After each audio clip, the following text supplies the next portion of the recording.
नमस्कार, खबरां दे इस बुलेटिन विच तुहाडा स्वागत है। मैं हां तरनजीत कौर। पहला पेश ने चोणवीआं खबरां।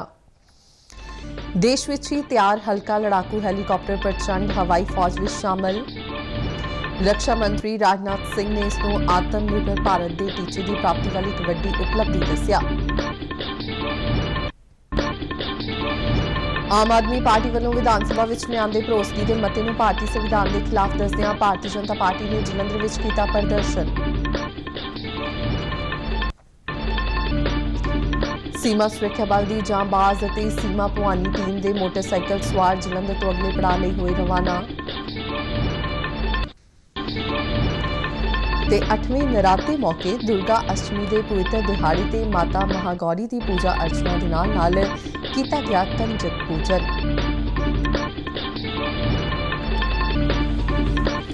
ते हुण खबरां विस्तार नाल। राजस्थान के जोधपुर विच हल्के लड़ाकू हैलीकॉप्टरों की पहली स्क्वाड्रन नूं रक्षा मंत्री राजनाथ सिंह की मौजूदगी विच अज रस्मी तौर पर भारतीय हवाई फौज विच शामिल किया गया। इस हैलीकॉप्टर नूं प्रचंड नाम दिता गया है। इस आधुनिक हैलीकॉप्टर विच 700 किलो तक की मिसाइल फिट की जा सकती है ते एक कई तरह दी मिसाइलां दागण दे समर्थ है। इस हैलीकॉप्टर का भार 5800 किलो है। यह हैलीकॉप्टर हिंदुस्तान एरोनॉटिक्स लिमिटेड वालों विकसित किया गया है, जिस नाल हवाई फौज की ताकत विच बेमिसाल वाधा होवेगा। अपने संबोधन विच रक्षा मंत्री राजनाथ सिंह ने कहा कि यह हैलीकॉप्टर रक्षा उत्पादन के खेतर विच एक वड्डा कदम है। देश की रक्षा विच हवाई फौज वालों निभाई जा रही भूमिका की शलाघा करदिआं उन्होंने कहा कि हवाई फौज बेमिसाल हिम्मत नाल देश की राखी करदी है। आज इंडियन एयरफोर्स में देश के प्रथम इंडिजिनस लाइट कॉम्बैट हेलीकॉप्टर का इंडक्शन हो रहा है।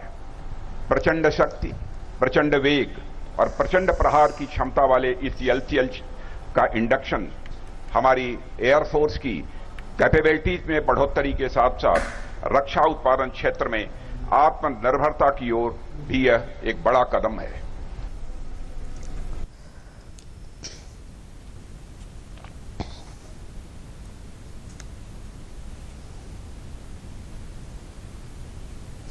केंद्र सरकार ने अज उस मीडिया रिपोर्ट नूं खारिज कर दिता है जिस विच घट गिणती मामलिਆਂ ਦੇ मंत्रालय नूं खत्म करके इसका रलेवा समाजिक न्याय ते अधिकारिता मंत्रालय विच करन लई कहा गया सी।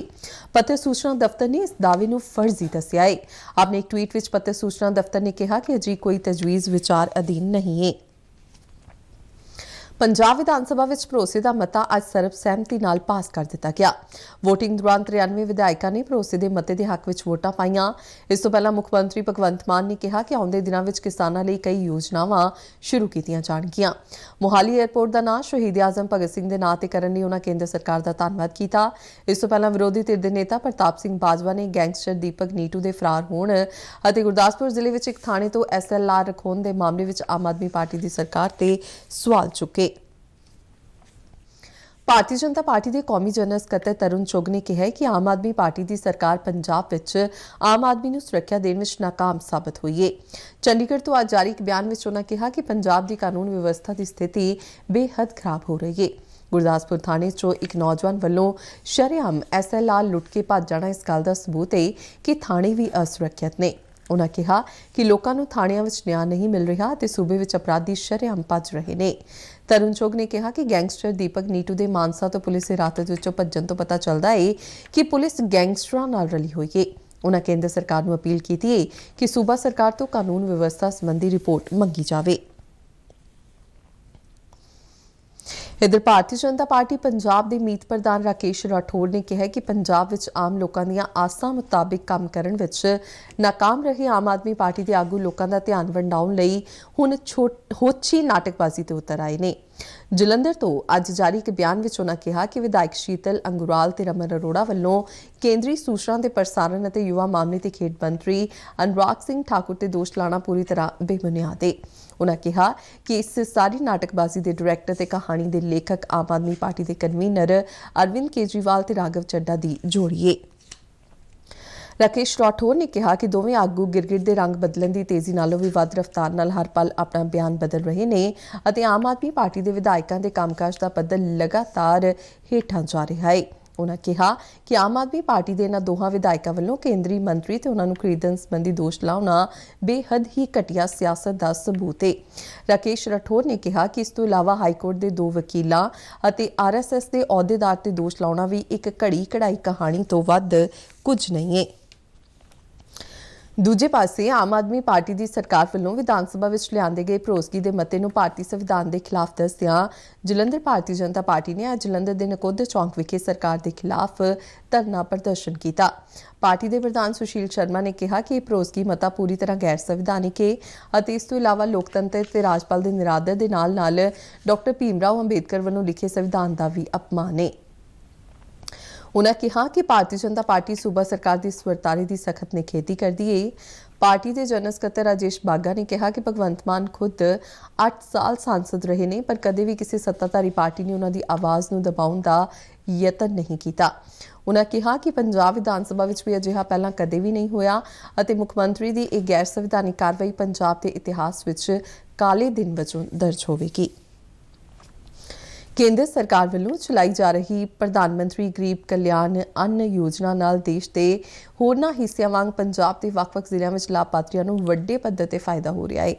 ਬਠਿੰਡਾ ਜ਼ਿਲ੍ਹੇ ਵਿੱਚ 2,18,000 ਤੋਂ ਵੱਧ ਅਜਿਹੇ ਰਾਸ਼ਨ ਕਾਰਡ ਬਣੇ ਹੋਏ ਨੇ ਜਿਸ ਨਾਲ ਲਾਭਪਾਤਰੀ ਪ੍ਰਧਾਨਮੰਤਰੀ ਗਰੀਬ ਕਲਿਆਣ ਅੰਨ ਯੋਜਨਾ ਤਹਿਤ ਰਾਸ਼ਨ ਹਾਸਲ ਕਰ ਰਹੇ ਨੇ।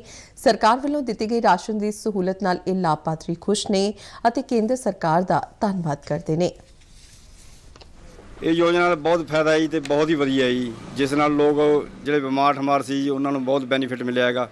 ਜਿਹੜੇ ਭੁੱਖੇ ਮਰਨ ਸਮੇਂ ਹਾਲਾਤ ਸੀਗੇ ਬਹੁਤ ਲੋਕਡਾਊਨ ਵੇਲੇ ਬਹੁਤ ਹੀ ਦੁਖੀ ਹੋ ਗਏ ਸੀ ਲੋਕ ਜੀ ਜਿਨ੍ਹਾਂ ਨਾਲ ਲੋਕ ਵੀ ਰੋਟੀ ਖਾਣ ਜੋਗੇ ਹੋ ਗਏ ਸੀਗੇ ਜੀ।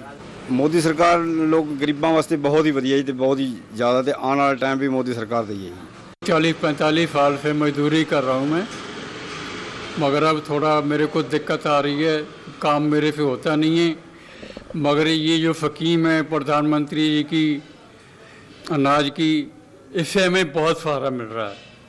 मेरा बहुत बढ़िया इससे टाइम पास हो जाता है। ये जैसे मैं काम नहीं कर पाता हूँ कभी दिहाड़ी नहीं मिलती है कभी तो इससे मेरे को बहुत सहारा मिलता है। ये योजना जो है प्रधानमंत्री जी की बहुत बढ़िया योजना है। ये हमारे गरीब आदमी के लिए तो ये एक तरह से वरदान है हमारे लिए। जो सरकार करती है वो ठीक करती है गरीबों के लिए। मोदी का बहुत बहुत धन्यवाद करते हैं। ऐसी बात नहीं है जी हमको तो सब चीज़ की वो हो रही है ठीक है। पंजाब सरकार भावें पराली साड़न तो रोकण लई जंगी पद्धर ते कई उपराले करन दे दावे कर रही है पर झोने की कटाई के शुरुआती दिनों में ही सूबे में कई थावां ते पराली साड़न के मामले सामने आ रहे हैं। दस्सिया जांदा है कि पिछले कुछ दिनों में 250 तो वध अजिहे मामले ਵੱਖ-ਵੱਖ ਥਾਵਾਂ ਤੇ ਸਾਹਮਣੇ ਆਏ ਨੇ। इन्हां विच ਅੰਮ੍ਰਿਤਸਰ, ਤਰਨਤਾਰਨ ਅਤੇ ਪਟਿਆਲਾ ਜ਼ਿਲ੍ਹਿਆਂ ਵਿੱਚ ਸਭ ਤੋਂ ਵੱਧ ਮਾਮਲੇ ਰਿਪੋਰਟ ਕੀਤੇ ਗਏ ਨੇ। ਇਸ ਸੰਬੰਧੀ data consortium for research on agro ecosystem monitoring and modelling from space laboratory नाल ਵੱਲੋਂ ਤਿਆਰ ਕੀਤਾ ਗਿਆ है। आज़ादी का अमृत महोत्सव के हिस्से वजों राष्ट्रीय एकता बारे जागरूकता फैलाउण दे मंतव नाल सीमा सुरक्षा बल की अटारी JCP तो चली मोटरसाइकिल रैली अज जलंधर तो अगले पड़ाव लई रवाना हुई। इस रैली विच बल के 15 मर्द और 15 महिला जवान हिस्सा ले रहे हैं। एक रिपोर्ट। ਇਹ मोटरसाइकिल सवार सीमा सुरक्षा बल की जांबाज ਅਤੇ सीमा भवानी टीम का हिस्सा ने। आज़ादी का अमृत महोत्सव की लड़ी तहत ਇਹ मोटरसाइकिल सवार अटारी तो गुजरात के केवड़िया तक 2160 किलोमीटर का रस्ता तय कर रहे हैं। अपने पहले पड़ाव हेठ मोटरसाइकिल सवारों की यह टीम सोमवार को सीमा सुरक्षा बल के जलंधर स्थित फ्रंटियर हैडकुआटर तो अगले सफर लई रवाना हुई। रवाना होने तो पहला दूरदर्शन नाल गलबात करदियां मर्दां दी टीम के कप्तान इंस्पैक्टर अवधेश कुमार सिंह ने रैली के मकसद बारे दस्सिया। जनता के बीच देश प्रेम की भावना को और प्रबल करना, युवाओं को BSF के प्रति आकर्षित करना, युवाओं के बीच ये बताना कि BSF किस तरह से सीमाओं पर मुस्तैद है जिसकी वजह से देश आज चैन की नींद सो रहा है और हम वचनबद्ध हैं, प्रतिबद्ध हैं कि हम सीमाओं की निगरानी इसी शिद्दत से हमेशा करते रहेंगे क्योंकि हमारे लिए देश अग्रणी है और हम एक नशा मुक्त भारत का निर्माण करना चाहते हैं। और मैं युवाओं से कहना चाहूँगा कि अगर वो फोर्सेस ज्वाइन करना चाहते हैं तो ज़्यादा से ज़्यादा बीएसएफ को ज्वाइन करें, क्योंकि ये 365 दिन 12 महीना अपने आप में एडवेंचर से भरा हुआ है। ਇਸੇ ਤਰ੍ਹਾਂ ਔਰਤਾਂ ਦੀ ਸੀਮਾ ਭਵਾਨੀ ਟੀਮ ਦੀ ਕਪਤਾਨ ਇੰਸਪੈਕਟਰ ਹਿਮਾਂਸ਼ੂ ਸਿਰੋਹੀ ਮੁਤਾਬਕ ਮਨ ਵਿੱਚ ਜਜ਼ਬਾ ਹੋਵੇ ਤਾਂ ਹਰ ਮਕਸਦ ਹਾਸਲ ਕੀਤਾ ਜਾ ਸਕਦਾ ਹੈ। इसके तहत आप देख सकते हैं महिला और पुरुष दोनों की ही टीम है और इस टीम में टोटल 15 मेल कैंडिडेट चला रहे हैं और 15 फीमेल कैंडिडेट चला रही हैं। दो जो राइडर हैं हमारे पास रिजर्व हैं, हमारे पास रॉयल एनफील्ड की बाइक है और इसी पर हम सवार होकर दुनिया को, अपनी देश को यही संदेश देना चाहेंगे कि अगर मन में जज्बा है और वो कुछ करने की ठान लेता है तो वो उसे करके रहता है। ਇਹ ਮੋਟਰਸਾਈਕਲ ਸਵਾਰ ਪੰਜਾਬ ਤੋਂ ਇਲਾਵਾ ਰਾਜਸਥਾਨ ਦੇ ਵੱਖ-ਵੱਖ ਹਿੱਸਿਆਂ ਚੋਂ ਲੰਘਦੇ ਹੋਏ 11 ਅਕਤੂਬਰ ਨੂੰ ਗੁਜਰਾਤ ਦੇ ਕੇਵੜੀਆ ਵਿਖੇ ਪਹੁੰਚ ਕੇ ਇਸ ਰੈਲੀ ਨੂੰ ਖਤਮ ਕਰਨਗੇ।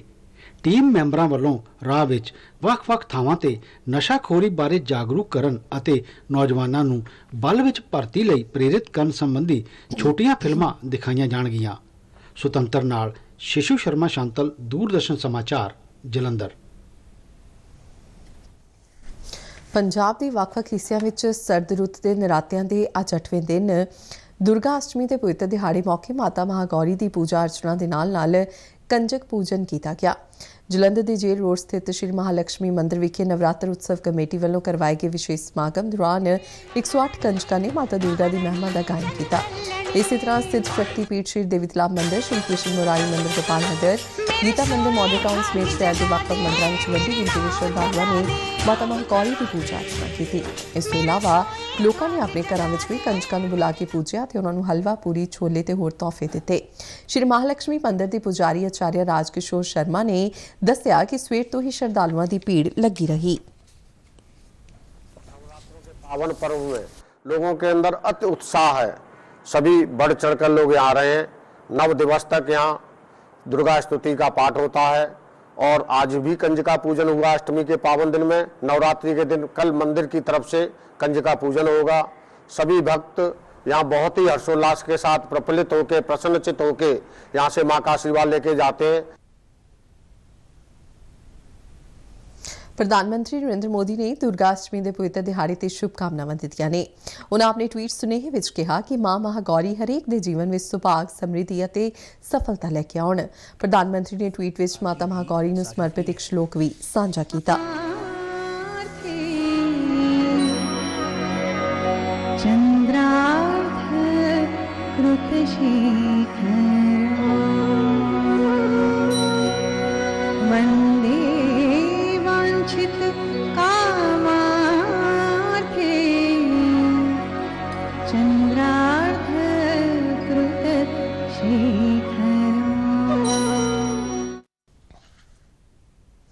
ਮਾਤਾ ਮਹਿੰਦਰ ਕੌਰ ਚੈਰੀਟੇਬਲ ਡਿਸਪੈਂਸਰੀ ਅਤੇ ਲਾਇਨਸ ਕਲੱਬ ਨੇ ਜਲੰਧਰ ਦੇ ਬਸਤੀ ਸ਼ੇਖ ਇਲਾਕੇ ਵਿੱਚ ਅੱਖਾਂ ਦਾ ਚੈੱਕਅਪ ਅਤੇ ਆਪਰੇਸ਼ਨ ਕੈਂਪ ਲਗਾਇਆ। ਕੈਂਪ ਦੇ ਆਯੋਜਕ ਚਰਨਜੀਤ ਸਿੰਘ ਮੱਕੜ ਨੇ ਦੱਸਿਆ ਕਿ ਅੱਖਾਂ ਦੇ ਮਾਹਿਰ ਡਾਕਟਰਾਂ ਦੀ ਟੀਮ ਨੇ ਮਰੀਜ਼ਾਂ ਦੀ ਜਾਂਚ ਕੀਤੀ। ਇਸ ਕੈਂਪ ਦੌਰਾਨ 200 ਤੋਂ ਵੱਧ ਮਰੀਜ਼ਾਂ ਦੀਆਂ ਅੱਖਾਂ ਦਾ ਮੁਫਤ ਆਪਰੇਸ਼ਨ ਕੀਤਾ ਗਿਆ ਤੇ ਜ਼ਰੂਰਤਮੰਦ ਮਰੀਜ਼ਾਂ ਨੂੰ ਮੁਫਤ ਦਵਾਈਆਂ ਵੀ ਦਿੱਤੀਆਂ ਗਈਆਂ। ਰੋਜ਼ਾਨਾ ਆਉਣ ਵਾਲੇ ਮਰੀਜ਼ਾਂ ਦੀ ਸਹੂਲਤ ਲਈ ਇੱਕ ਫ੍ਰੀ ਡਿਸਪੈਂਸਰੀ ਦਾ ਉਦਘਾਟਨ ਇਸ ਮੌਕੇ ਕੀਤਾ ਗਿਆ। ਇਸ ਡਿਸਪੈਂਸਰੀ ਵਿੱਚ ਅੱਖਾਂ ਸੰਬੰਧੀ ਬਿਮਾਰੀਆਂ ਦੀ ਜਾਂਚ ਕੀਤੀ ਜਾਇਆ ਕਰੇਗੀ। ਕੈਂਪ ਵਿੱਚ ਤੇਜਪਾਲ ਸਿੰਘ ਵਿਸ਼ੇਸ਼ ਮਹਿਮਾਨ ਵਜੋਂ ਸ਼ਾਮਲ ਹੋਏ।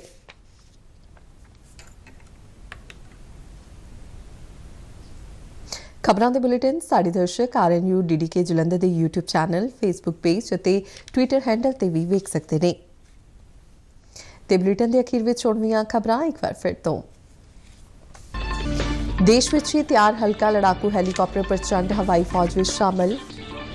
ਰੱਖਿਆ ਮੰਤਰੀ ਰਾਜਨਾਥ ਸਿੰਘ ਨੇ ਇਸ ਨੂੰ ਆਤਮ ਨਿਰਭਰ ਭਾਰਤ ਦੇ ਟੀਚੇ ਦੀ ਪ੍ਰਾਪਤੀ ਵਾਲੀ ਇੱਕ ਵੱਡੀ ਉਪਲਬਧੀ ਦੱਸਿਆ।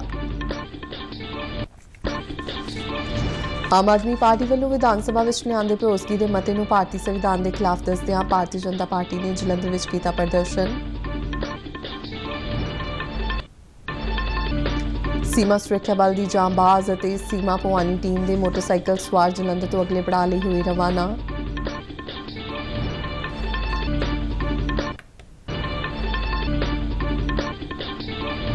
ਤੇ 8ਵੇਂ ਨਰਾਤੇ ਮੌਕੇ ਦੁਰਗਾ ਅਸ਼ਟਮੀ ਦੇ ਪਵਿੱਤਰ ਦਿਹਾੜੇ ਤੇ ਮਾਤਾ ਮਹਾਗੌਰੀ ਦੀ ਪੂਜਾ ਅਰਚਨਾ ਦੇ ਨਾਲ ਕੀਤਾ ਗਿਆ ਕੰਜਕ ਪੂਜਨ। ਤੇ ਇਸ ਨਾਲ ਹੀ ਖਬਰਾਂ ਦਾ ਬੁਲੇਟਿਨ ਖਤਮ ਹੋਇਆ। ਇਜਾਜ਼ਤ ਦਿਓ, ਨਮਸਕਾਰ।